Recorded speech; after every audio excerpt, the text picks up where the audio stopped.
Sacré pour redonner à notre pays un exécutif décisionnel. Que les responsables des mouvements islamistes s'engagent à respecter les droits humains dans le respect des droits de la République afin d'éviter au Mali une guerre fratricide. Que le mouvement national de libération de l'Azawad renonce à toute velléité d'indépendance et respecte l'unité et l'intégrité du territoire national. Dans une déclaration, le Conseil a condamné les actes ignobles des islamistes perpétrés contre nos compatriotes du Nord, entre autres la lapidation à mort d'un couple à Aguelok, l'amputation d'une main d'un jeune à Ansongo. Le bureau de l'Assemblée nationale, suite à une large analyse de la situation socio-politique qui prévaut dans notre pays, se félicite du retour de son Excellence M. Djankouna Traoré à Bamako pour reprendre ses fonctions de président de la République par intérim. Prenant acte de son discours à la Nation le 29 juillet dernier, qui exprime une réelle volonté d'instaurer un climat d'apaisement dans notre pays, le bureau de l'Assemblée nationale salue les propositions de sortie de crise formulées par le président de la République par intérim, encourage le président de la République par intérim et le Premier ministre dans leur volonté de consolider la paix par la formation d'un gouvernement d'union nationale et invite toutes les parties prenantes à dépasser les clivages de toutes sortes et à s'engager à participer à la formation du dit gouvernement dans l'intérêt supérieur du Mali. Le ministre de l'Enseignement supérieur et celui de la Santé ont visité ce matin les structures de l'Université des sciences, des techniques et des technologies de Bamako. Tous deux voulaient s'imprégner notamment des conditions de travail du personnel et des étudiants. Le reportage est de Abdraman Maïga. En se rendant à la faculté des sciences, des techniques et des technologies de Bamako, le ministre de l'Enseignement supérieur de la recherche scientifique voulait s'imprégner des conditions de travail, recueillir les attentes et les aspirations des responsables de cette nouvelle structure de formation et de recherche par excellence. Nous avons certes encouragé, mais nous avons aussi recensé, mieux cerné les difficultés auxquelles ils sont confrontés. Ça concerne le problème des infrastructures, mais aussi le statut de certains enseignants-chercheurs de pointe que nous avons vus là. On a pris bonne note de l'ensemble des doléances qui existent au sein de ces structures. Et nous allons ensemble essayer d'y trouver des solutions. La première étape de cette visite de terrain a été la faculté des sciences et techniques. Ici, le ministre de l'Enseignement supérieur de la recherche scientifique a visité certaines structures telles la bibliothèque La Faste, les laboratoires de chimie, de microbiologie avant de se rendre à la faculté de médecine, de pharmacie et d'odontostomatologie. À ce niveau, il a été rejoint par son collègue de la santé. Les deux ministres ont ensemble visité les pôles de recherche, le laboratoire d'anatomie et la bibliothèque de la FM Post. Les différentes structures que nous avons visitées témoignent vraiment du dynamisme de votre recherche, de la qualité des chercheurs qui sont, et j'ai été très surpris par ça, qui sont engagés dans le pari de la compétitivité et de l'innovation. Créée à la suite de la scission de l'ex-université de Bamako en 4 nouvelles entités, l'Université des sciences, des techniques et des technologies comprend 3 facultés, à savoir la faculté de médecine, de pharmacie et d'odontostomatologie, la faculté de pharmacie et la faculté des sciences et techniques. À ces 3 structures de formation et de recherche s'ajoute l'Institut des sciences appliquées. Nous restons avec les étudiants, ou du moins avec l'un d'entre eux. Il se nomme Gaoussou Keita. Il a 20 ans et est étudiant en commerce international à la faculté des sciences juridiques, économiques et de gestion de Jantouba, c'est en Tunisie. Gaoussou Keita a reçu le prix de l'excellence du président tunisien. De retour au Mali, le lauréat est allé présenter sa distinction au ministre de l'Enseignement supérieur et de la recherche scientifique, qui était accompagné de son collègue des Maliens de l'extérieur. Les ministres l'ont félicité avant de lui remettre une enveloppe symbolique de 500 000 francs CFA en guise d'encouragement.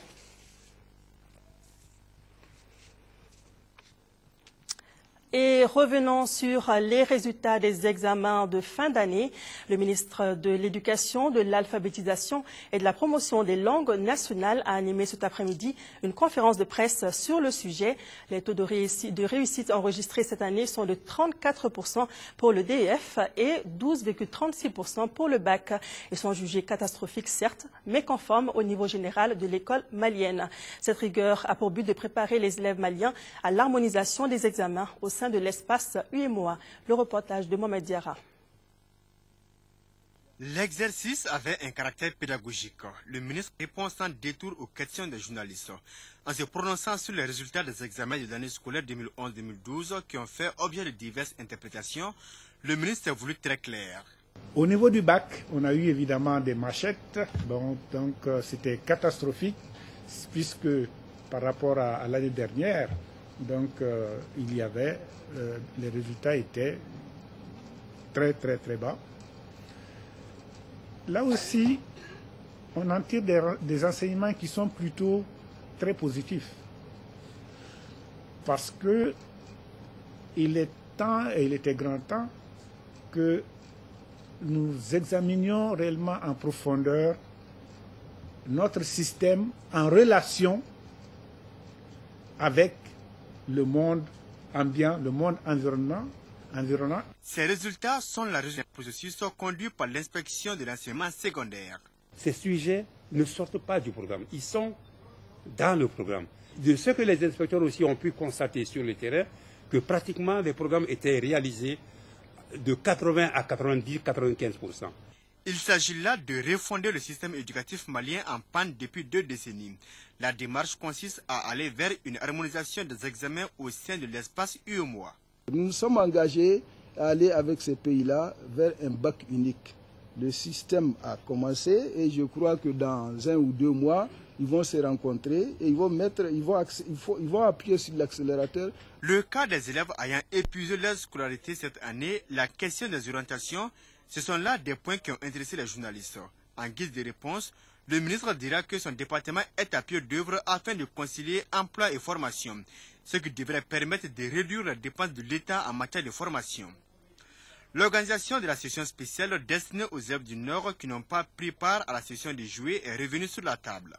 Avec un seul budget, nous essayons d'organiser 2 sessions. Évidemment, ça pose quelques grincements de dents, mais nous espérons peut-être qu'avec le soutien des partenaires et l'engagement de tout le monde, nous pourrons organiser de manière sereine, dans l'équité. Ce n'est pas une session de facilité. Ce processus tendant à mettre l'école malienne sur les rails est salutaire pourvu que la cadence soit maintenue. Des affrontements ont éclaté hier dans la ville de Niafunké entre les éléments du MNLA et la population désabusée des agissements des occupants. Bilan, une blessée grave évacuée sur l'hôpital de Tombouctou. Les affrontements font suite aux opérations de fouille que pratiquent au quotidien les bandits armés sur les forains à bord de pinasses ou de pirogues. Pour en savoir plus, nous avons joint par téléphone un habitant de Niafunké. Ces propos ont été recueillis par Tissira Emmanuel Dambéli. Niafunké a une pirogue hebdomadaire qui fait le trajet Mopti-Niafunké. Quand elle est arrivée à Niafunké vers 19h, elle est passée d'abord au poste de contrôle de Al-Sardine. Après, elle a essayé de rejoindre le bord.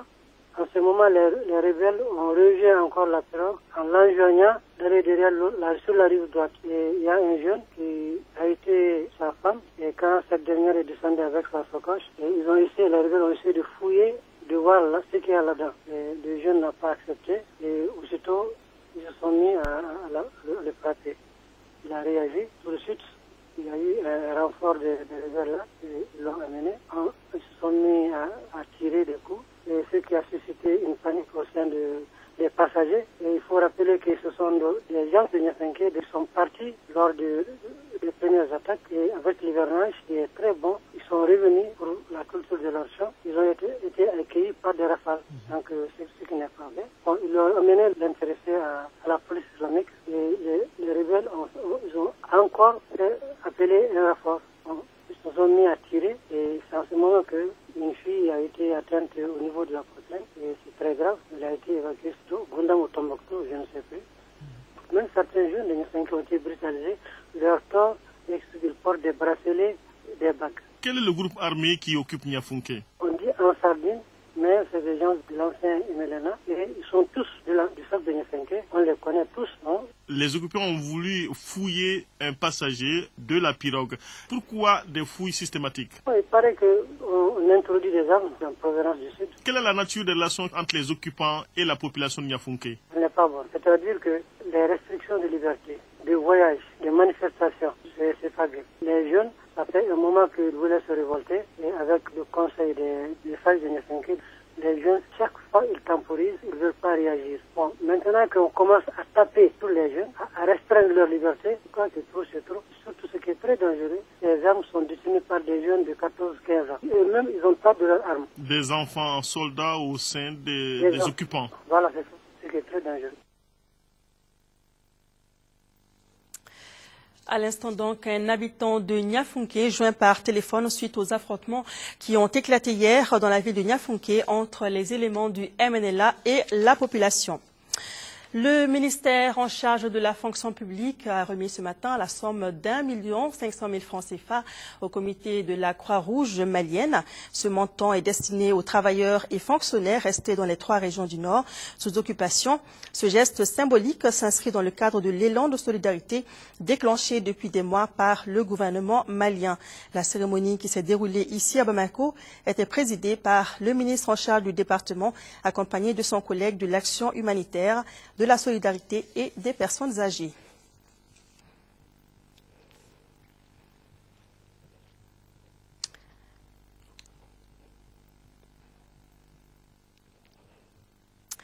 En 5e région, Care International au Mali vient de lancer à Gomitogo, dans le cercle de Djéné, les activités du volet Cash for Work ou argent contre travail. Déjà plus de 200 femmes ont reçu leur dû pour les efforts qu'elles ont fournis lors des travaux de réhabilitation de la piste communautaire du village. Reportage de Yacouba Maïga. Le Cash for Work ou encore argent contre travail est une composante du projet d'urgence de sécurité alimentaire mis en place en région de Mopti par Care International au Mali. Il vise à soutenir les initiatives communautaires de développement dont la main-d'œuvre est assurée par les communautés elles-mêmes. À Gomitogo, chef-lieu de la commune de Pondori, où a eu lieu le lancement des activités de cette initiative Cash for Work, ce sont environ 226 femmes qui ont bénéficié de l'argent au compte de la première phase des travaux d'entretien et de réhabilitation de la bretelle reliant le village de Gomitogo à la piste rurale Djéné-Mouniassaï sur une longueur de 2 km 200. Chaque femme a été payée pour la main-d'œuvre à raison de 1 350 francs par jour et pendant 25 jours de travaux. Le meilleur développement ne peut venir que des populations elles-mêmes. Avec cette prise de conscience qu'il faut qu'elles comptent sur elles-mêmes pour impulser leur action de développement, donc nous ne faisons qu'accompagner ces initiatives qu'elles ont elles-mêmes prises. Les bénéficiaires et leurs autorités visiblement comblés par cette initiative qui devrait booster l'économie locale n'ont pas tari d'éloges à l'endroit de Care International et son partenaire le Royaume des Pays-Bas pour la constance de leurs appuis multiformes aux communautés de la zone depuis plus d'une décennie. Donc c'est une action encouragée que la commune prenne à bras le corps.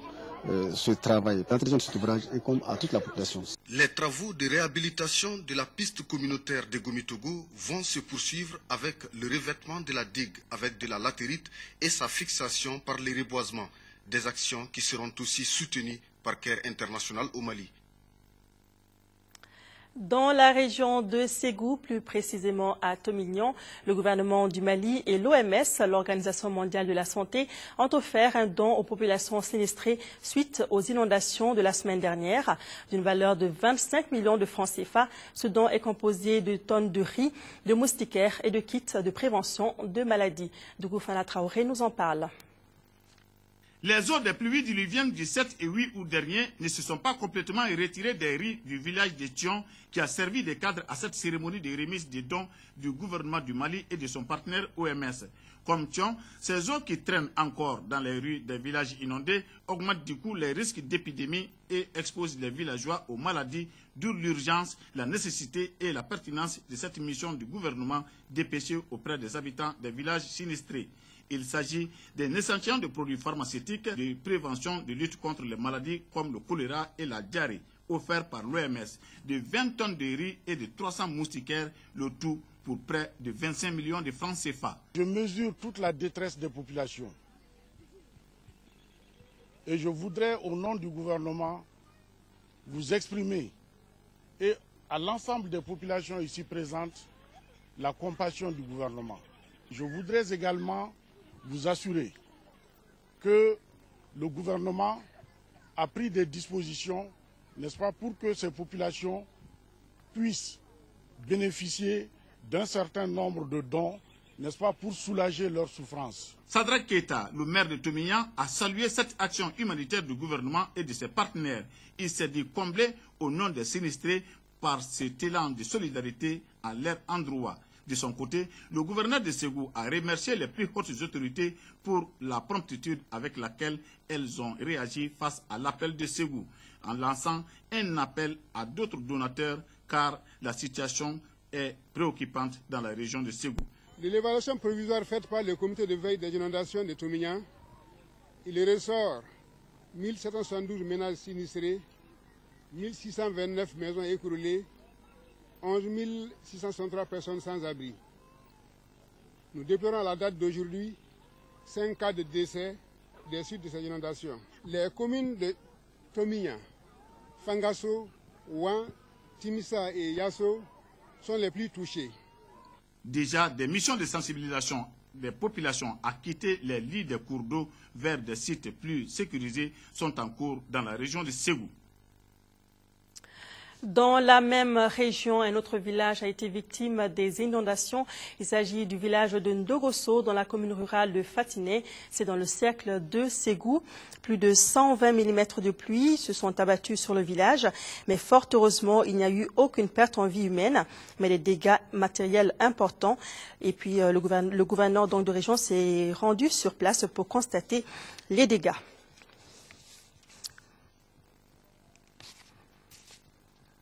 Voilà un village, le village de Ndorosso, dans la commune rurale de Fatiné, victime des inondations.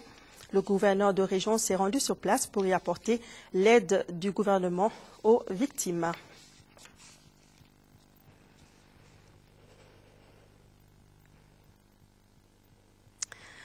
Nous ouvrons le dossier de ce journal. Les marchés de Bamako sont bien approvisionnés en bœuf pour la fête de Ramadan. Ces animaux qui viennent de l'intérieur comme de l'extérieur du Mali coûtent au maximum 400 000 francs sur le marché et 250 000 francs dans les parcs de vente promotionnels.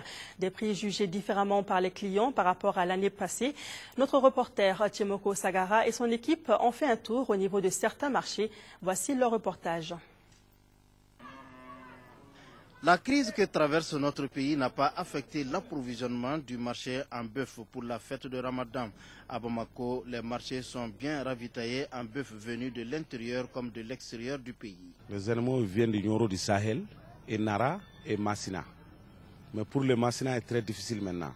Parce qu'il y avait des problèmes de rébellion vers Massina. Bon, ils ne sont pas arrivés ici.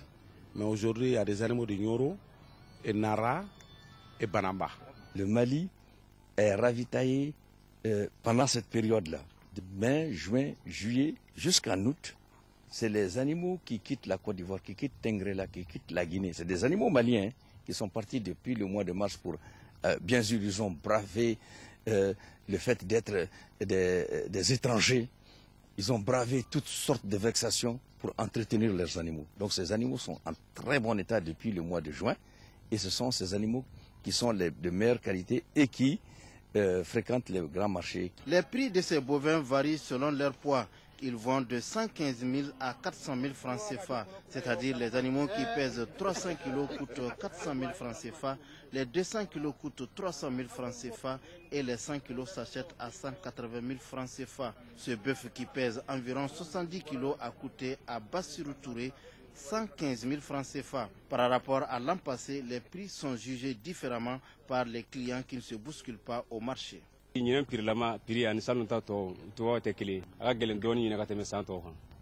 ni 200 watan shigi kagla ka dofene sa watan nani. Les prix des bœufs vraiment cette année c'est abordable. On peut dire alhamdoulilah. Pour certains clients, le prix compte peu, seul le sacrifice compte.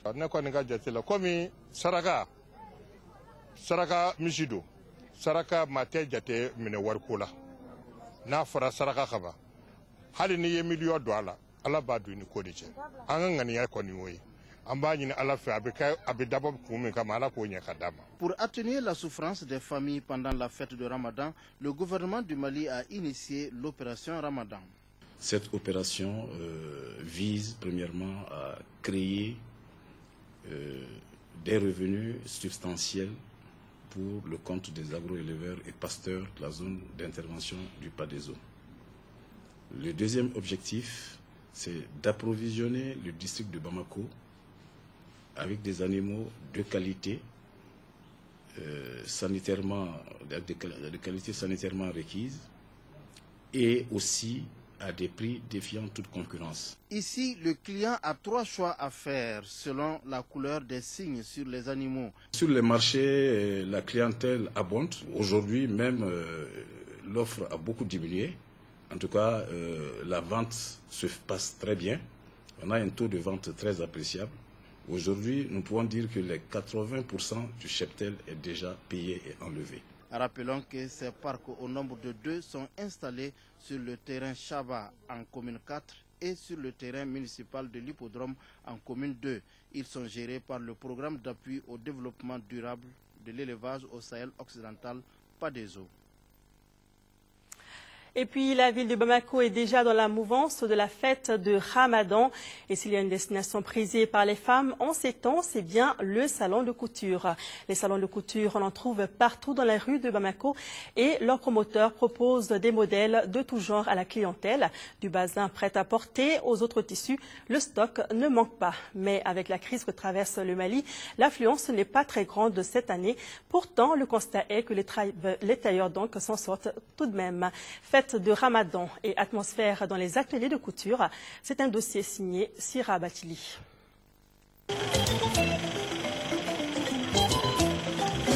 L'Aïd el-Fitr s'approche. La machine du tailleur s'accélère au rythme des heures qui coulent. Le temps, c'est de l'argent. Les couturiers veulent en profiter au maximum, surtout en cette période de crise. Il faut tout faire pour satisfaire le client. C'est un perlage de mode là. Actuellement, ce sont des modèles avec perles, le mélange de tissus brodés et bazin qui sont à la mode. Perlage modèle, bazin brodé. Perlage, oui. Avec la crise, nous avons eu assez de temps pour confectionner de nouveaux modèles prêts à porter. Bon, on a différents clients, ils ont différents goûts. Bon, en ce moment, c'est les gros fils qui sont en vogue. Bon, les petits fils commencent à venir. On a essayé de faire des créations, couleurs en fil multicolores et différentes couleurs. On essaye de mélanger différentes couleurs, puis ça sort bien. Des modèles qui attirent forcément la clientèle, surtout les femmes qui n'hésitent pas à les choisir, peu importe le prix, c'est le résultat qui compte. Paraître belle le jour de la fête de Ramadan. Je viens de récupérer mon habit de fête. Je l'ai essayé et ça me plaît bien.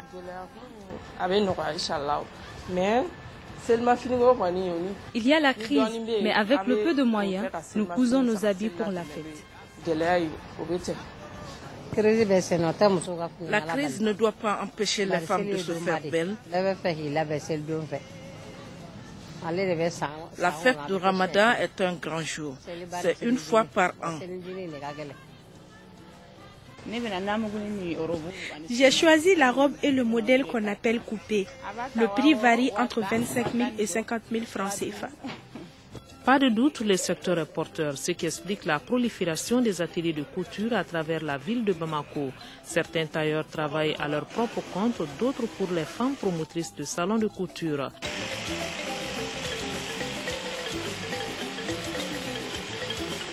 La concurrence est donc rude et chacun de son côté planifie bien son programme. On travaille presque à la chaîne, je dirais, parce que j'emploie des tailleurs. J'emploie une trentaine de tailleurs, dont plusieurs nationalités. J'ai ici des Maliens, la majorité des Sénégalais, des Nigériens, des Togolais, des Ghanéens des Burkinabés et des Ivoiriens. C'est selon des critères parce qu'il y a des modèles que les Sénégalais réussissent mieux. Par contre, quand tu donnes ces modèles-là à un Ivoirien, il va faire autre chose. Et c'est pour varier le travail en fait. Moi, mon domaine, je faisais la machine 217. On a notre propre création à faire dans la société pour la clientèle, pour qu'ils soient satisfaits aussi d'avoir ce qu'on leur fait chaque fois. Pour éviter les faux rendez-vous et servir les clients de l'extérieur, les couturiers confectionnent des habits prêts à porter. Plusieurs motifs sont proposés à la clientèle. On y trouve toutes les couleurs et pour tous les goûts. Je fais du prêt-à-porter parce que mes clients viennent de l'extérieur. Ils n'ont pas le temps d'acheter les bazins et de l'amener chez la teinturière, donc je leur facilite la tâche.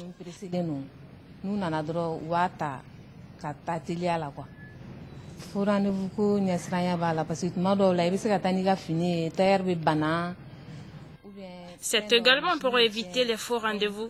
Des fois, il y a des impératifs qu'on ne peut pas gérer à temps. Mais depuis quelques mois, les activités tournent au ralenti pour les tailleurs. Situation de crise explique cela. Même avec la fête du Ramadan, l'affluence n'est pas très grande. Pas de bousculade comme les années précédentes. Bon, cette année, avec la crise, vraiment, il n'y a pas eu d'affluence.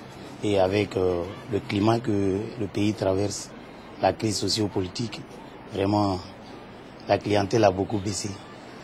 Les autres années, la première semaine du juin, on ne prenait plus d'habits. Mais cette fois-ci, on est allé jusqu'à la 2e semaine. Vous avez reçu combien de clients depuis le début jusqu'à maintenant, à peu près? Bon, à peu près une cinquantaine, hein, à peu près. Sinon, des fois, ça dépasse ça aussi. La crise a beaucoup joué sur la clientèle. Il n'y a pas d'étrangers actuellement qui viennent acheter. Bon, les Maliens même actuellement, on a fait beaucoup de prêts à porter parce qu'ils disent, on espère qu'ils vont venir. Même si c'est tard, ils vont venir. Ça trouve qu'on a déjà fait, ils vont acheter et partir. Tout n'est pas rose, certes, ces derniers temps, mais le secteur continue de faire des heureux côté finance et côté beauté. Les femmes ne diront pas le contraire.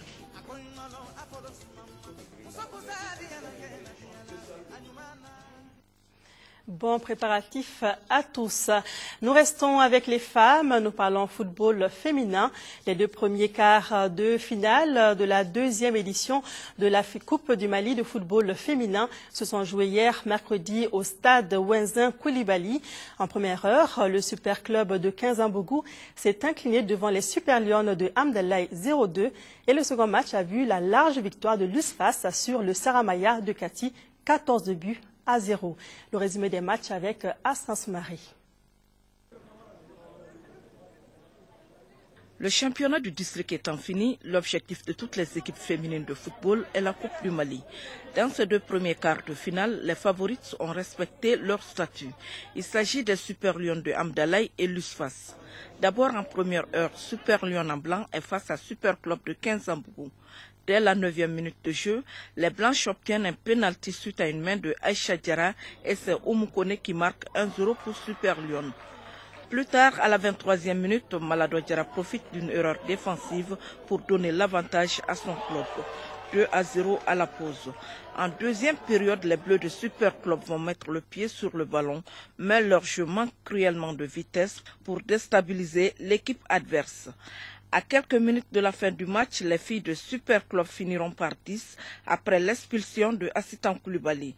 Score final 2-0 pour les Super Lions qui se qualifient pour la première demi-finale et rencontreront le vainqueur du match AS Mandé de la commune 4, FC Amazon de Boulkasobougou. L'entraîneur de Super Club estime que ces filles ont manqué de concentration.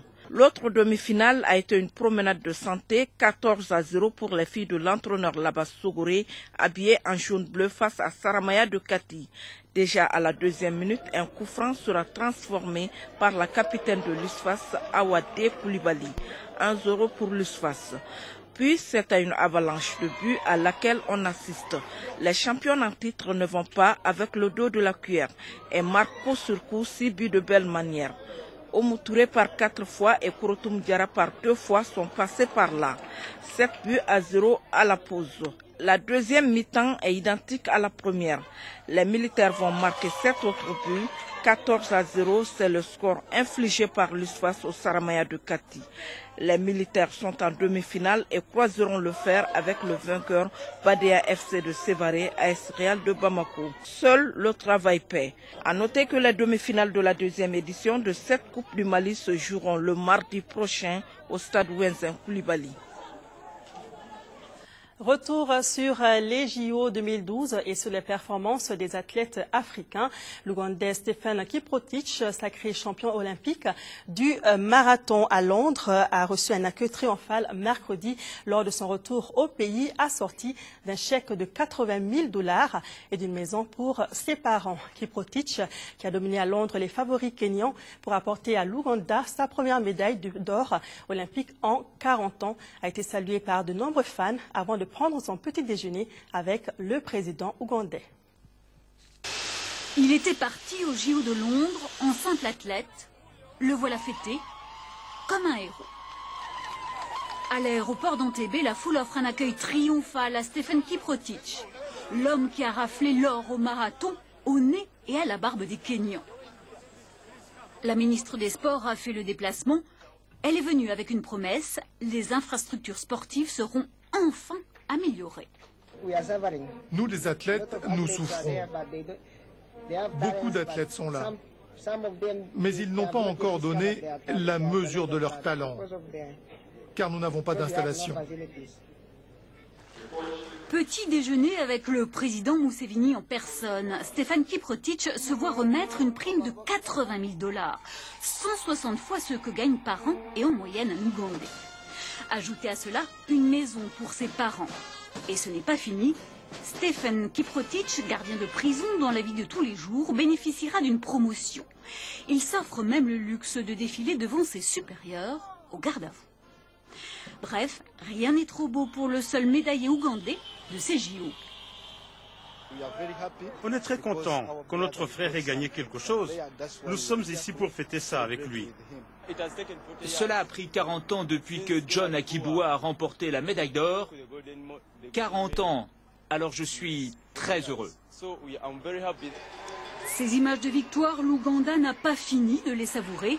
À 23 ans, Stephen Kiprotich rêve déjà de prolonger son palmarès olympique en 2016 à Rio de Janeiro.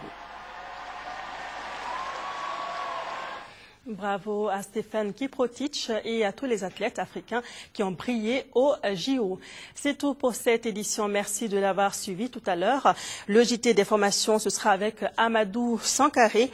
Demain, retrouvez Amara Mali Diallo à 10h, Sira Batili à 13h. Aïssata Ibrahim Maïga vous donne rendez-vous à 18h et 20h45. Merci de votre fidélité et merci de rester de cœur et d'action avec nos compatriotes des régions du Nord vivant sous occupation. Ne les oublions pas. Merci et bonne suite de programme à tous.